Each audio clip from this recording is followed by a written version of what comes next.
अस्सलामुअलैकुम, मेरा नाम है अरिशुल हसन ख़ान और आज हम एक्सरसाइज 17.5 करने जा रहे हैं जो कि इस चैप्टर की लास्ट है। सही। और कौन सा चैप्टर? Sets and function. आपको पता हम ये कर चुके हैं। अच्छा, इसका क्वेश्चन नंबर 1 देखते हैं क्या कह रहा है। Find the value of x and why if. ये तो बहुत आसान क्वेश्चन है, बस जो ये वेरिएबल्स दिए हुए हैं इनकी वैल्यूज़ निकालनी है। अब आपको लग रहा होगा कि ये कितना मुश्किल काम है। नहीं, ऐसा कुछ भी नहीं है। ज़रा देखिए, कॉमा से पहले जो लिखा होता है वो तमाम का तमाम हम एक्स होता है, कॉमा के बाद वाला जो होता है ये वाई होता है। ये असल में कहलाते हैं कोऑर्डिनेट्स। क्या कहलाते हैं? मैं यहाँ साइड में लिख देता हूँ, कोऑर्डिनेट्स। आपने ग्राफ पढ़ा होगा तो उसके अंदर ये ज़्यादातर होता है मौजूद। अब यहाँ पे हमें कुछ काम नहीं करना, हमें सिर्फ और सिर्फ एक्स और वाई की वैल्यूज़ निकालनी है, क्योंकि ये दोनों एक दूसरे के बराबर हैं। तो करते हैं सॉल्व। कैसे होगा भाई? सबसे पहले सवाल को दोबारा उतारा। x माइनस 5 कॉमा 10 बराबर होना चाहिए किसके? 11 कॉमा y माइनस 7। तो ज़रा देखो, मैंने आपको बताया था कि ये कॉमा से पहले x है और कॉमा के बाद y। उसी तरीके से राइट हैंड साइड पे भी वही चीज़ होगी, कॉमा से पहले x और कॉमा के बाद y। तो बीच में क्या लगा हुआ है? Equals to. इसका मतलब x वाले x के बराबर होगा और y वाली वैल्यू y के बराबर होगी। हम इसको अलग अलग कर लेते हैं। x माइनस 5 बराबर है किसके? 11 के, कॉमा, अब कॉमा यहाँ पे लगा देते हैं, और 10 बराबर है किसके? y माइनस 7 के। तो बताओ इसमें कोई मुश्किल काम है? कोई भी काम मुश्किल नहीं है। x को जो जिसकी वैल्यू निकालनी होती है उसको लेफ्ट हैंड साइड पर अकेला कर देते हैं और बाकी को दूसरी तरफ भेज देते हैं। यहाँ क्या हो रहा है? माइनस 5। 5 जब इधर आ जाएगा इक्वल्स टू के इस तरफ आ जाएगा तो जगह चेंज कर लेगा, वही काम होगा। तो x 5 उधर था, माइनस कर रहा था, इधर आया तो क्या करेगा? 11 के साथ प्लस कर जाएगा। तो 11 प्लस 5 कितने होते हैं? 16। तो x की वैल्यू कितनी आई निकल के? 16। उसी तरीके से कॉमा, अब यहाँ पे y हमें अकेला करना है। अभी ये राइट हैंड साइड पे, तो अभी हम इसको ऐसे ही सॉल्व कर लेते हैं, एक स्टेप बढ़ जाता है बस। y का y ऐसे ही रहा, जब 7 इधर माइनस कर रहा था उधर जाएगा तो क्या करेगा? प्लस करेगा। तो 10 प्लस 7 कितना होता है? 17। और हमें पता है वेरिएबल जिसकी वैल्यू निकाल रहे होते हैं उसको लेफ्ट हैंड साइड पे रखते हैं अकेला और राइट हैंड साइड पे इधर कर लेते हैं। जब हम दोनों वैल्यूज़ को एक साथ चेंज करते हैं तो मसला नहीं होता, कोई साइन वगैरह चेंज नहीं होता, क्योंकि हम इस वाली वैल्यू को उधर ले गए और उस वाली वैल्यू को इस तरफ ले आए।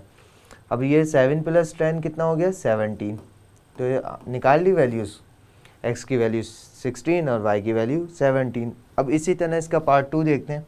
ये पार्ट 2 भी उसी तरीके से होगा, लेकिन इसमें वैल्यूज़ ज़्यादा थी तो मैंने कहा आपके सामने लिख देता हूँ ताकि मसला ना हो, वरना आप लोग कहेंगे सर ने आसान आसान खुद करवा दी और मुश्किल वाले हम पे ही छोड़े हुए, तो फ़ायदा क्या है?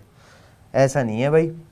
तो इधर लिखते हैं 5x plus 8 comma 5y minus 4 bracket बंद बराबर है 3x plus 10 comma 2y plus 2। अब आपको पता है x वाले x के बराबर होना चाहिए, y वाला y के बराबर। तो 5x प्लस 8 बराबर है किसके? 3x प्लस 10 के, कॉमा अब लगा देते हैं। 5y माइनस 4 बराबर होगा किसके? 2y प्लस 2 के। अब वैल्यूज़ का रद्द बदल करना है, इधर से उधर फेंको, उधर से इधर ले आओ और आंसर निकालो।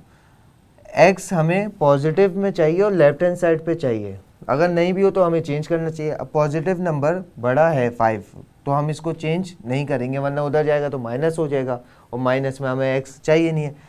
जिस चीज़ की आप वैल्यू निकाल रहे होते हो उसको कभी भी नेगेटिव में नहीं रखा जाता। उसकी वैल्यू नेगेटिव हो सकती है, वो खुद नेगेटिव नहीं हो सकता। जैसे कि माइनस एक्स नहीं आएगा, माइनस एक्स की वैल्यू 2 नहीं आएगी, x की वैल्यू माइनस 2 हो सकती है। तो अब 5x माइनस 3x कितना होता है? 2x, और 10 माइनस 8 कितना हुआ? 2।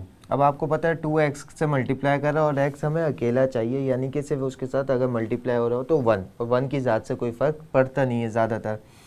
तो 2 उधर चला गया, डिवाइड होगा, तो मैं अब वहाँ पे ले जा के कैंसिल करूँ, स्टेप बढ़ेगा, तो इससे बेहतर है यहीं कैंसिल कर देता हूँ। 2 से 2 कैंसिल हो गया, सिर्फ और सिर्फ x की वैल्यू क्या आई निकल के? 1 आ गई, x की वैल्यू निकल गया। कोई मुश्किल काम था? अब इसी तरीके से यहाँ पे होगा, y की वैल्यू चाहिए। अब 5y को मैं उधर लेके जाऊँ या 2y को उधर लेकर आऊँ? भाई बड़ा नंबर पॉजिटिव है तो उसको पॉजिटिव रहने दो, उसको क्यों तंग कर रहे हो आप? तो 5y वहीं अपनी रहा माइनस 2y इक्वल्स टू 2 अपनी जगह पे रहा, 4 इधर माइनस कर रहा था उधर चला गया तो प्लस।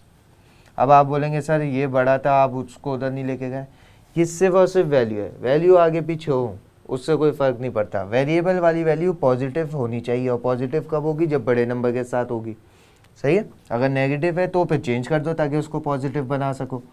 5 में से 2 माइनस हुआ कितना बचा 3y, 2 प्लस 4 कितना हो गया 6। अब 3 मल्टीप्लाई कर रहा है उधर जाके क्या करेगा डिवाइड, तो मैं यहीं से कैंसिल कर देता हूँ, 3 1 3 3 2 6, तो y की वैल्यू क्या निकल के आई 2। और एक चीज़ हम ये वाले आंसर सिर्फ और सिर्फ ऐसे नहीं देख सकते, सवाल देखा था कैसा था ब्रैकेट के अंदर, तो इसी तरह इनका होता है सॉल्यूशन सेट। सॉल्यूशन सेट में इनकी वैल्यूज़ लिखते हैं, और आपको पता है पहली वाली x की है और दूसरी वाली y की। अब इसी तरीके से इधर देख लेते हैं, पहली वाली 1 है x और दूसरी वाली 2 है y।